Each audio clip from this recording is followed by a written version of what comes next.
Wheat Chex, Rice Chex, and Good Hot Ralston present Space Patrol! High adventure in the wild, vast reaches of space. Missions of daring in the name of interplanetary justice.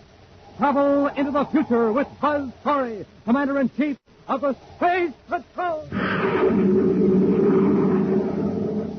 In today's transcribed adventure, we find Buzz and Happy in a relay communication station in space at the mercy of Jim Colmar, who's in league with a strange alien power. Using some mysterious crystals, Colmar is forcing Buzz and Happy to obey him against their will. Follow me into the generator room. Commander, the crystals are getting brighter. That's all I can see or think about. Just the crystals. Try to look away. Keep walking up to the generator. Closer. Fight it, Happy. Touch the connection. Reach out your hand. Happy, don't touch it. I can't hold back. You've got to. If you touch it, you're finished. We'll be back in just a moment with today's Space Patrol story, The Seed Crystals of Zeldabran. This is Space Patroller Dick Tufeld, gang, and boy, am I excited. We have a new machine here at Space Patrol headquarters, and it's terrific. It's called the Flavor Meter. It's used for testing the flavor of food. Now, I have a plain, ordinary cereal right here, so let's test it. The better it tastes, the louder it'll ring the bell. All I do is put the cereal in this slot and push the button. Not much flavor there, is there? Now, suppose we put in some other ordinary cereal. Well, not even a tinkle. Now, here's a couple of super cereals I'd like to test. I'll put them both in. Wow, that did it. Those cereals really ring the bell for flavor, you bet. They were Rice Chex and Wheat Chex. Chex, the cereals with that modern bite-sized design. Chex, the super cereals that help to supercharge you.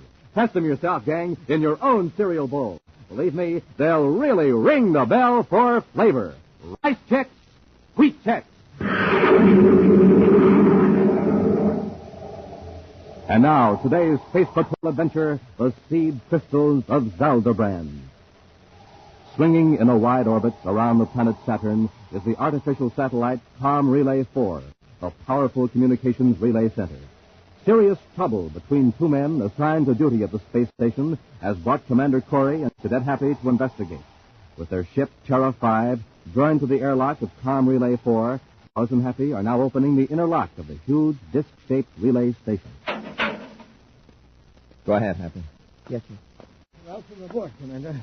Omar, you look as though you haven't had any sleep for 2 days. Oh, it's been nearer 3, sir. I've been working both shifts. Why didn't you report this dispute between Siler and yourself immediately? I should be able to handle my own assistant. I don't like to yell to the top brass for help. Where is Siler? He took a swing at me, so I had to lock him out. He's back here. All right, let's find out what this is all about. Come on, Happy. Yes, sir.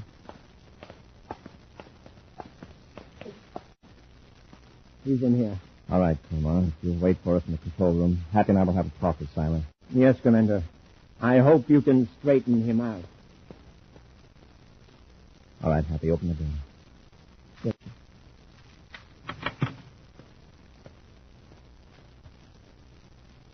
Well, Siler, let's hear your version of the story.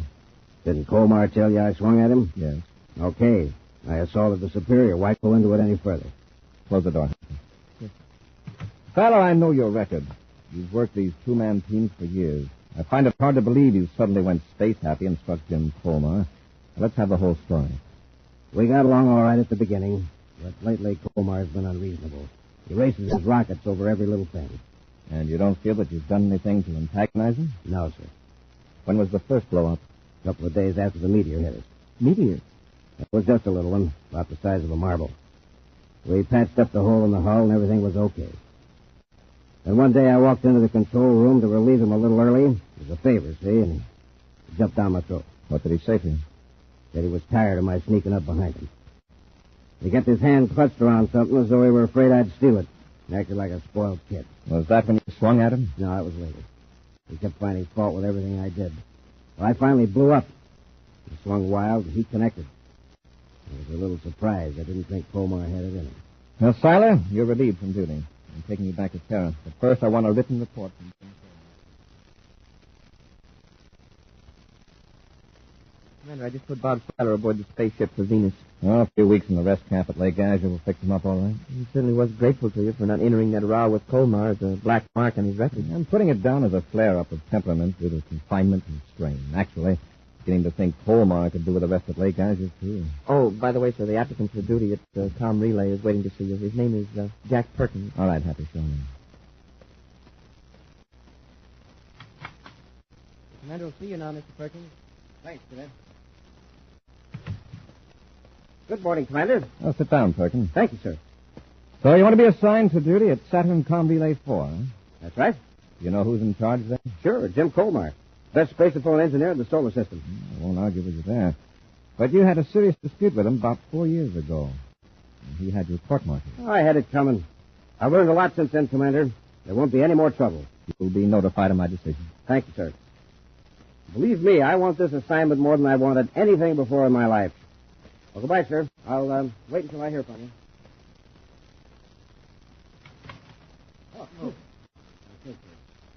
Commander. Yes, Roddy? May I see a minute, sir? Certainly. I've been getting more complaints about Saturn Com Relay 4. Well, what is it now? Saturn and Neptune channels are weak, but Colmar is feeding a wild beam out into space 40 degrees west of Pluto. He's sending gibberish where there aren't any planets or space lanes. He's probably groggy from lack of sleep. You've got to get him an assistant right away. He's put in a request for a specific man. Came through the private channel about an hour ago. Oh, who does he want? Guy who just left here? Jack Perkins. Well, I'm either putting a lion and a tiger into a cage together, or I'm helping to restore a beautiful friendship. You mean you're going to okay Perkins' appointment? We need a man out there quickly. Nephew, we should send a man of Colmar's choice. Yes, sir. See that Jack Perkins gets in the next space patrol transport.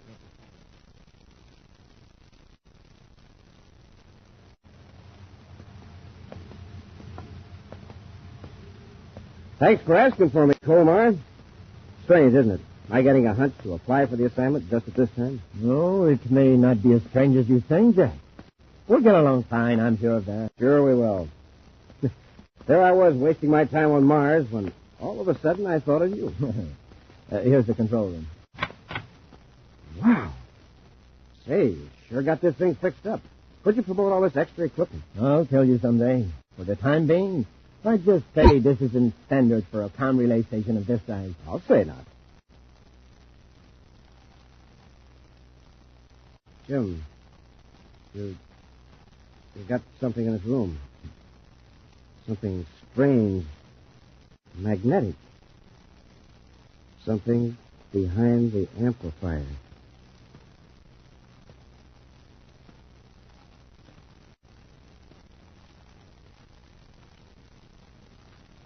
I knew it. The crystal. Yes. You have one too, haven't you? Yes, I've got it with me. But yours is a much larger crystal. Where'd you get it? Fresh through the hull of a station a few weeks ago. For a time being, I was afraid my assistant would examine. I told him it was a meteorite, and he seemed satisfied. This one fell at my feet when I was hiking across a plain on Mars. Mysterious, isn't it? Yeah. It even seems to be trying to tell me something. To tell me where it's from. From a world far away. Beyond the solar system. Zeldabran, perhaps? Yes, Zeldabran. What does it mean? It means we have been selected from all the people of the solar system to guide the invaders. The liberators from Zeldabran. I don't quite understand. You will. Probably millions of these crystals were fired out into space, in all directions from Zeldabran.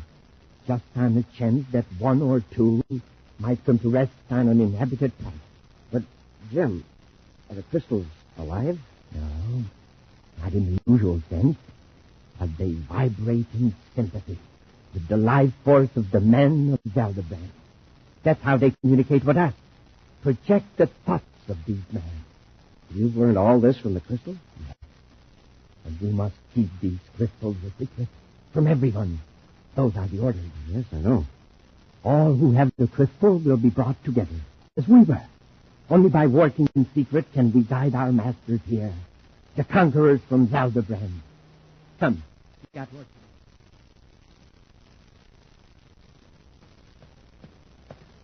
Commander. Oh, yes, Ronnie? Something's got to be done about Com Relay 4. Isn't that mess straightened out yet? Oh, it's improved a little since Perkins arrived. But our message center is still 4 hours behind schedule in clearing communications to Pluto. Due to Com Relay 4, Major? Yeah. Pluto reports signal strength is weak from relay center. We've run the code tape through twice. Have Colmar or Perkins given any explanation? None that makes any sense. Well, I'll get some sense out of them. Robbie, beam all outer-planet spaceophone signals through Jupiter Com Relay 3. Right, sir. Happy and I are blasting off for Com Relay 4 to find out what Perkins and Colmar...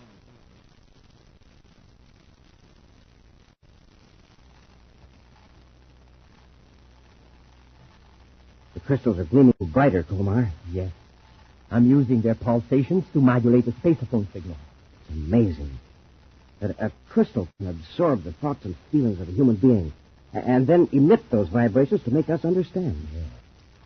If the crystals hadn't sensed that we were friendly, they probably would have remained cold lumps of mineral. They know they're friends, these crystals. And they know their enemies. Look, their light is fading. The crystals are warning us. Quick, disconnect them from the modulator while I check the spaceophone. Right, Colmar. Someone must be coming. And just when I felt that we were about to contact Zeldabran. Look, there on the viewscope. A spaceship. Yes, the Space Patrol battle cruiser, Terrified. It's Commander Corey, and he's heading right for the station. Those messages. We should have diverted more power to the regular signals instead of pouring it all towards Zeldabran. They may be suspicious. The crystal will protect us. We'll let Corey aboard the space station, if that's what he wants. But hold on to your crystal. Let it guide you. And whatever the crystal tells you...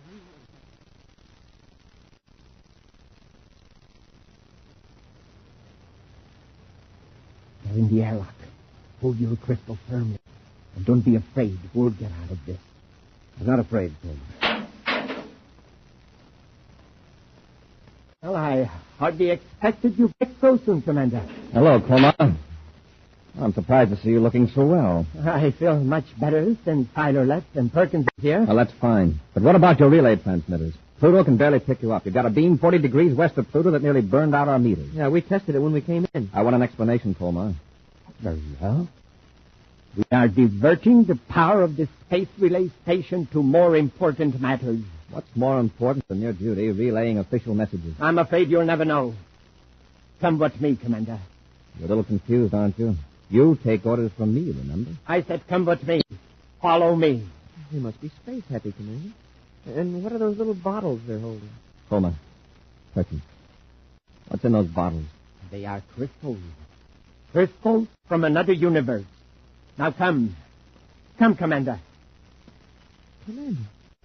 Something funny is happening. I can't take my eyes off those crystals. Follow me into the generator room. Happy, try to look away. They've got our reactions controlled somehow. Crystals are getting brighter. That's about all I can see. Walk up to the generator. Touch the connections. Then you will know what we are doing with all the power. Happy, don't touch it. I can't hold back. Reach out your hands. It is not I, but our masters of Zeldabran who command you. Reach out your hands. Take the power connections in your hands.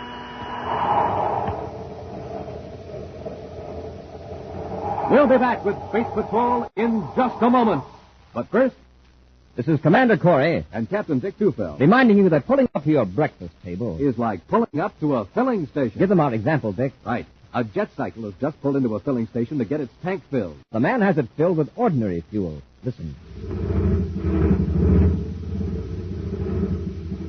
Not much go in that jet cycle, is there? But now listen to that same jet cycle filled with super fuel.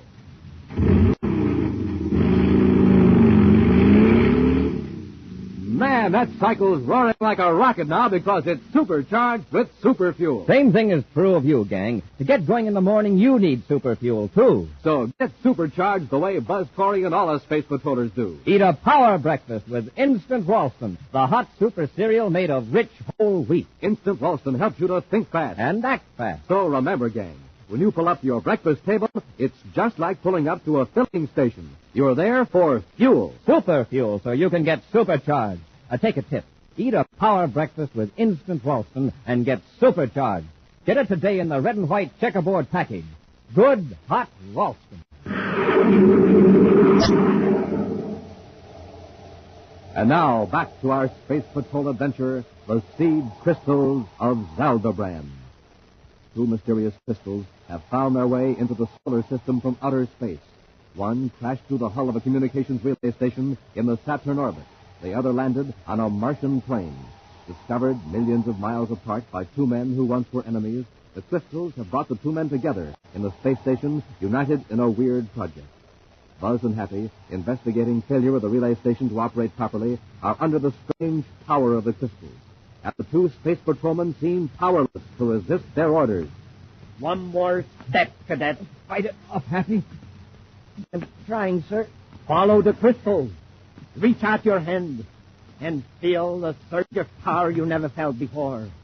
You can leave this universe in a blinding blue-green flash of glory. Another inch, Cadet. No, Happy. No! My crystal! And there's yours, Perkins. Now get away from the generator, Happy, quickly. All right, Commander. Get your hands out. Don't reach for your ray gun. Don't try anything, Cadet. Good work, Perkins. Watch him. Don't let him get up. Right. Hold on. Where did those pistols come from? From Zeldabran. And they're the guiding force that will bring the United Planets conquerors here from the planets of our masters. Oh, Ma, you've been out in space too long. You almost had us touching those generators. But put up that gun. I'll use it to get medical attention, and I won't bring any charges against you. That's mighty big of you, Commander. That's what happened to the crystals. When the containers broke, the crystals faded. They're just like ordinary lumps of quartz. Corey, I ought to fix you good. Hold on, Packard. Let's wait and see what the crystals say. They may have other orders. Lock Corey and the cadet in the empty compartment. We'll try to revive the crystals. Commander, how are we going to get out of here? Colmar and Perkins are completely out of their minds. Yeah. Yes, sir. Put your ear close to this ventilator. Listen to me. They revived quickly in the first solution. The compartment, the other end of this vent. I see the crystals are giving off light again. In a few hours, we can put them back in the modulator. This time, maybe we can get through the Zeldabran. I think the beam is weakened by the cosmic rays from the sun. If we could take this relay station out beyond the Pluto orbit, how can we do that? There is one other person in the solar system who has found one of the crystals. He has helped me already by bringing the equipment I needed. Who is he? A very wealthy man on Terra, Zoltan Cephalu. If he comes here with a powerful spaceship, we could quickly accelerate the relay station out beyond the Pluto orbit.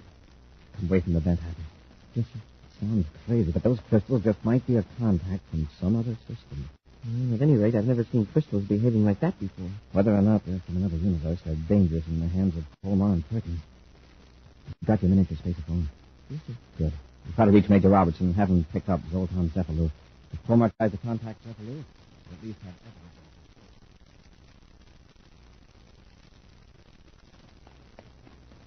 The crystals have revived enough to handle Corey and the cadet. And this time, we'll be more careful. Unlock the door. That's right, Robbie. Hold Cephalu. If you've got a peculiar crystal that gives out a violet light, take that too. Hurry up. They got a spaceophone in there, a miniature. Quickly. All right, Corey. We'll just take that little spaceophone. Spaceophone? What spaceophone? Come on, hand it over. You'll get a worse cough than you did before. All right. Here you are. I'll take this little device. There. Now let's see you contact anybody. Soon we will be carrying out the will of our masters, the rulers of Zeldabran. You really believe that stuff, don't you? If you were fortunate enough to sense the vibration of the crystals, you would believe it too. Colmar and I know things you'll never know. About a superior race of men, far out among the stars. These crystals are seeds they have scattered throughout space. When they find fertile ground and receptive life, they bloom and glow. With our spaceophone equipment, we can transmit their pulsations back to Zeldabran. Then our masters will know they can come here to a new home. Commander, what do you think? It makes no difference what the commander thinks. He's going to help us. How? We've got to move the space station before someone investigates. The commander's ship is connected to our airlock.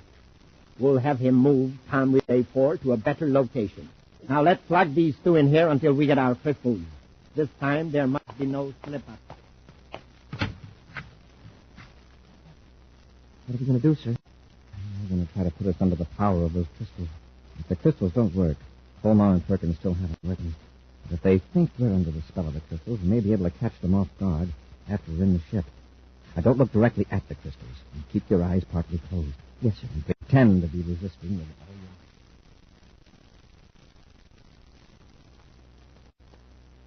your... Come on. Follow the crystal into your ship. After me.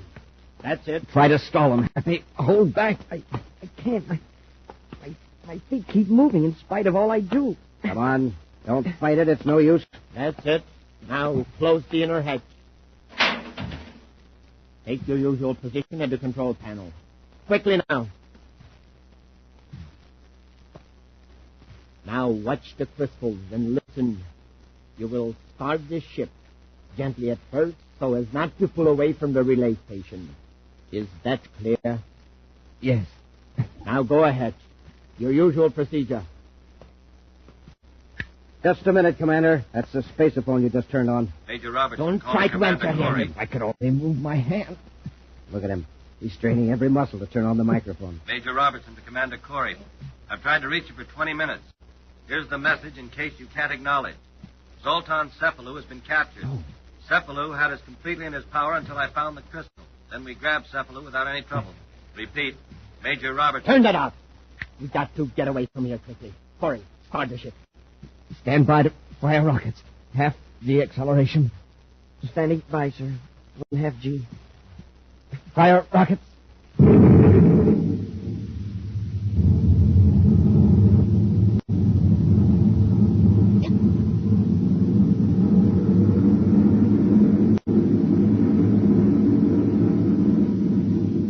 Perkins, is the space station holding to the ship? Seems to be, from what I can tell through the viewport. Corey, increase our velocity gradually. Do you understand? Yes, I understand. Set a course 40 degrees west of Pluto. 40 degrees west of Pluto. That's it. They're like automatons. Look at them. We're completely under the power of the crystals. It'll take us several hours to get beyond Pluto's orbit, but by then we should be able to send signals to Zeldabran. Then what about Corey and the cadet? Their usefulness will be over. We will dispose of them. How will we get back? Don't worry about that. There are supplies for weeks in the space station. We will calmly await the arrival of our masters from Zeldabran. Correct course. 1.5 degrees west. 1.5 degrees west. 3 degrees high. 3 degrees high. Happy, are you under control? Under control, Commander. Can I give the word? Move quickly, roughly. As steady as you go. Yes, sir. Now, Get back to your control. give me that crystal, Colmar. Let go of that crystal, Perkins. I got one of them, Commander. Here's Colmar's. Hold it. All right, Colmar, stand back. I've got this ray gun on you. Corey, you fool. You've only temporarily broken the power of the crystal. Give them back. You know, that's an idea. We will give them back, but not to you. We'll fire those crystals out of the ship. That's the only way to break their control. Happy, quickly. Open the breech, the cosmic torpedo gun. Right. Breech open, sir. Put them in and close it. All right, Happy. Fire the torpedo.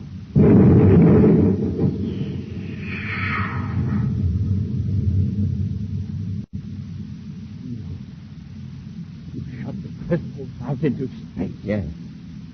Out towards Zeldabran. Or wherever they came from. Hey, I feel different now.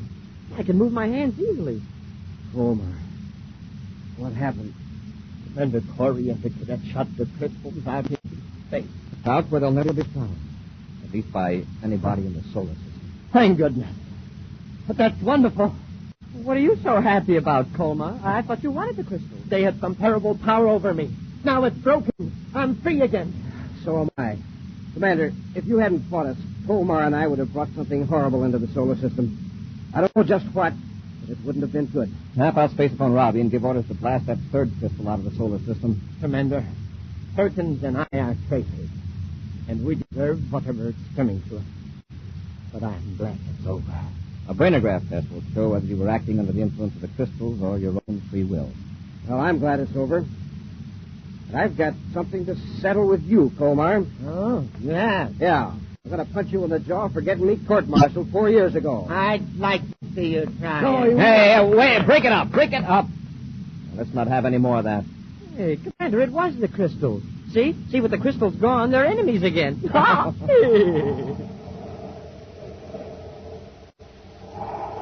And so, once again, Commander Corey's quick thinking and daring have prevented a disaster in the United Planets. But even now, events are taking place that may mean more danger for Commander Corey. And now, an exciting preview of next week's Space Patrol adventure. Buzz and Happy have landed on a small planetoid. At this moment, wearing their spacesuits, they're approaching the airlock of a prospector's cave, where a criminal is believed to be hiding. Have your ray gun ready, Hap. I'll see if I can open the airlock. Right, Commander. And where did that come from? Someone's firing at us. That one came from the other direction. The airlock won't open. We have no protection. Whoever's controlling those weapons can just keep firing till they get us. Be sure to be with us next Saturday for the exciting story of Magic Space Pictures, when Wheat Checks, Rice Checks, and Good Hot Ralston again bring you Space Patrol! High adventure in the wild, vast reaches of space. Missions of daring in the name of interplanetary justice. Travel into the future with Buzz Corey, Commander-in-Chief of the Space Patrol! Space Patrol, an original Mike Moser production starring Ed Kemmer as Commander Corey and Lynn Osborne as Cadet Happy, was written by Lou Houston and directed by Larry Robertson. Other players were Bela Kovac, Ken Mayer, and Norman Jolly. Dick Tufeld speaking. Now, don't forget to tune in next Saturday and every Saturday when Wheat Checks, Rice Checks, and Good Hot Ralston again present the new, exciting Space Patrol! And be sure to see another exciting Space Patrol story on your local ABC television station. Consult your local paper for time and channel. And now, a word to mothers about the salad of the year. Peach coronation salad. A brand new idea inspired by the crowning of England's lovely new queen. A salad that looks like a queen's crown, studded with jewels. But the kind of a salad a man can go for. It's made with creamy cottage cheese and luscious canned cling peaches from California. Give your peach coronation salad that perfect touch. Serve with delicious rye crisp. Those toasty wafers with a hearty rye flavor. Boy, what a way Rye Crisp has of making other foods taste their best. You'll see the coronation salad featured in magazines and newspapers, and in special displays at your grocers all during the month of March. And when you serve this colorful new salad, be sure to serve it with delicious Rye Crisp. For your figure's sake, make Rye Crisp your bread all the time. Only 21 calories in a double square. No waiting for the famous Rye Crisp reducing plan when you buy Rye Crisp. It's printed right on the package. Remember, it's smart to make your bread Rye Crisp. Space Patrol comes to you transcribed from Hollywood. This is ABC Radio Network.